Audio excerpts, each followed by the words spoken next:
आइए जानते हैं झारखंड की 25 फटाफट बड़ी खबरों को केवल 5 मिनट में। उससे पहले वीडियो को लाइक करके चैनल को सब्सक्राइब जरूर कर दें। झारखंड भाजपा में संगठन चुनाव 6 महीने से चल रहा है, पर मंडल स्तर तक कमेटी घोषित नहीं हो पाई है। फरवरी में नए प्रदेश अध्यक्ष की घोषणा होनी थी, लेकिन केंद्रीय नेतृत्व नामों पर सहमत नहीं हो पा रहा। जिला अध्यक्ष चुनाव के लिए रायशुमारी भी लंबित है। मानसून सत्र से पहले नए अध्यक्ष की संभावना कम है, क्योंकि पार्टी राष्ट्रीय चुनावों में व्यस्त है। धनबाद रेलवे स्टेशन को 495 करोड़ रुपए की लागत से विश्व स्तरीय बनाया जाएगा। मौजूदा स्टेशन भवन को आधुनिक सुविधाओं से युक्त नए भवन में बदला जाएगा। स्टेशन पर 2 नए प्लेटफार्मों का निर्माण होगा, जिससे कुल प्लेटफार्मों की संख्या 10 हो जाएगी। सोननगर अंडाल तक 2 नई रेल लाइनें बिछाई जाएंगी। स्टेशन पर पार्किंग, प्रवेश और निकास के लिए अलग अलग द्वार होंगे। सुप्रीम कोर्ट झारखंड के डीजीपी अनुराग गुप्ता की नियुक्ति को चुनौती देने वाली याचिका पर अगले सप्ताह सुनवाई करेगा।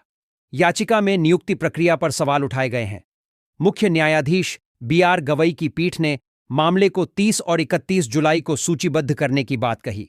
वरिष्ठ अधिवक्ता अंजना प्रकाश ने कहा कि डीजीपी रिटायरमेंट के बाद भी पद पर बने हुए हैं। दुमका के सरैयाहाट में बिरसा प्रधानमंत्री फसल बीमा योजना के प्रति जागरूकता बढ़ाने के लिए एक जागरूकता रथ रवाना किया गया। किसान ₹1 का टोकन मणि देकर इस योजना का लाभ उठा सकते हैं, जिसके लिए पंजीकरण की अंतिम तिथि 31 जुलाई है। मक्का और धान की फसल पर मुआवजा मिलेगा।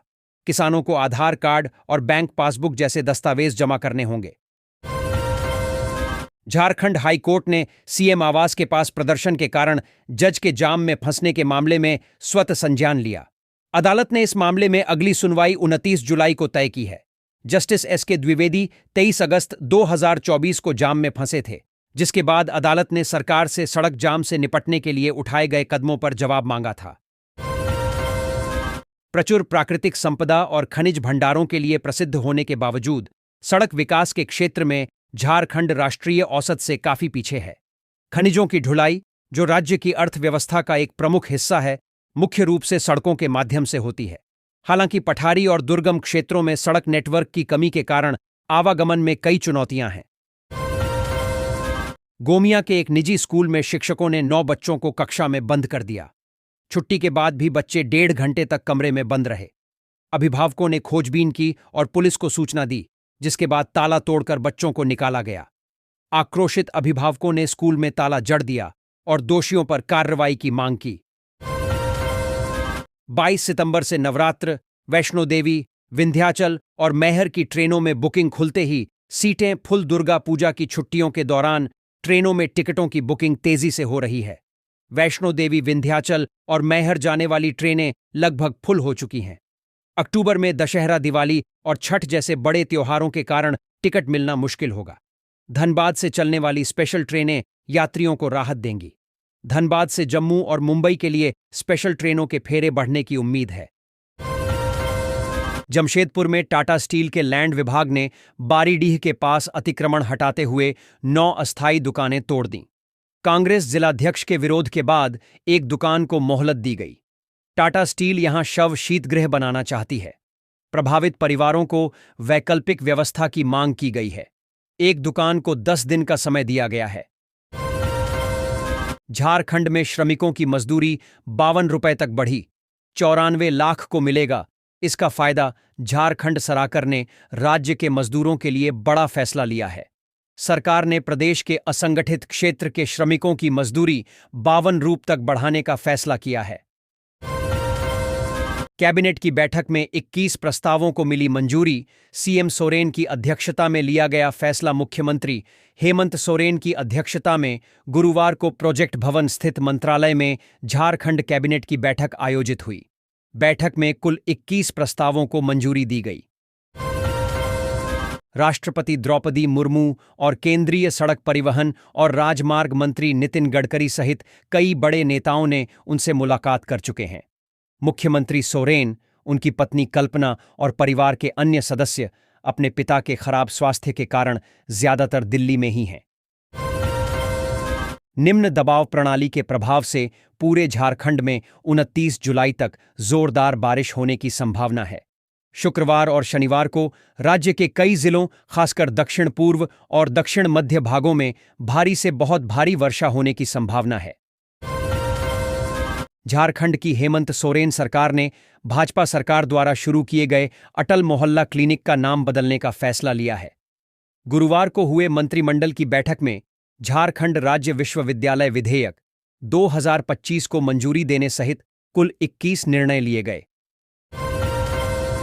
केंद्रीय सड़क परिवहन एवं राजमार्ग मंत्री नितिन गडकरी ने बड़ा ऐलान किया है। जल्द ही रांची और जमशेदपुर के बीच फ्लैश चार्जिंग बस का संचालन किया जाएगा, जिसमें फ्लाइट जैसी सुविधाएं मिलेंगी। बुधवार को झारखंड हाईकोर्ट को नए मुख्य न्यायाधीश मिल गए। जस्टिस तरलोस सिंह चौहान ने 17वें मुख्य न्यायाधीश के रूप में शपथ ली। झारखंड की 8 ट्रेनें कुछ दिन के लिए रद्द रहेंगी। इसके लिए रेलवे ने वजह भी बताई है। इस दौरान यात्रियों को परेशानी का सामना करना पड़ेगा। 14 राशन दुकानों को निलंबित करने पर डीलर एसोसिएशन जताई नाराजगी। विभिन्न प्रखंडों के 14 दुकानदारों को निलंबित कर दिया गया है, जबकि पीटीजी के दुकानदारों का प्रतिशत बहुत ही कम रहने पर कोई कार्रवाई नहीं की गई। BSL 4 GM, 1 DGM, 7 AGM, 4 senior मैनेजरों सहित 19 अधिकारियों का तबादला। बीएसएल के मानव संसाधन विभाग ने जारी किया सर्कुलर। 24 जुलाई से प्रभावी रूप से नई जिम्मेदारी में कार्यभार ग्रहण करेंगे। हेमंत सोरेन ने शहीद परिवारों को दिया विशेष तोहफा। झारखंड कैबिनेट बैठक में 21 प्रस्तावों पर मुहर लगी। शहीद परिवारों को नौकरी में छूट, सेवानिवृत्त कर्मचारियों को वेतन वृद्धि, डाल्टनगंज में विशेष न्यायालय और अटल मोहल्ला क्लिनिक का नाम बदलकर mother Teresa advance health clinic किया गया। रांची में सोने और चांदी की कीमतों में बड़ी तेजी देखी जा रही है। 22 कैरेट सोना 95,600 रुपये और 24 कैरेट सोना 1,03,88 रुपये प्रति 10 ग्राम है।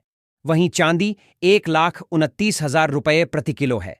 इस खबर में आप बोकारो, जमशेदपुर व देवघर के सर्राफा बाजारों का भी हाल जान सकते हैं। जीएसटी इंटेलिजेंस महानिदेशालय डीजीजीआई ने एक बड्ढे फर्जी वादे का खुलासा किया है। 8 शेल कंपनियों के जरिए 170 करोड़ रुपए से ज्यादा के फर्जी बिल बनाकर 30 करोड़ रुपए के इनपुट टैक्स क्रेडिट आईटीसी का गलत तरीके से दावा करने के मामले में धनबाद के 2 कारोबारियों को गिरफ्तार किया गया है, जहां से उन्हें 14 दिनों की न्यायिक हिरासत में जेल भेज दिया गया है। उप विकास आयुक्त नागेंद्र पासवान ने अबुआ आवास योजना में लापरवाही बरतने वाले लाभार्थियों और कर्मचारियों पर नाराजगी जताई। उन्होंने ढालभूमगढ़ प्रखंड के दौरे पर पंचायत सचिवों और ग्राम रोजगार सेवकों को 3 दिन में 10-10 लाभार्थियों के घरों का निर्माण प्लिंथ स्तर तक पूरा कराने का अल्टीमेटम दिया। ऐसा न करने पर कार्रवाई की चेतावनी दी। मनरेगा योजनाओं में भी तेजी लाने के निर्देश दिए गए।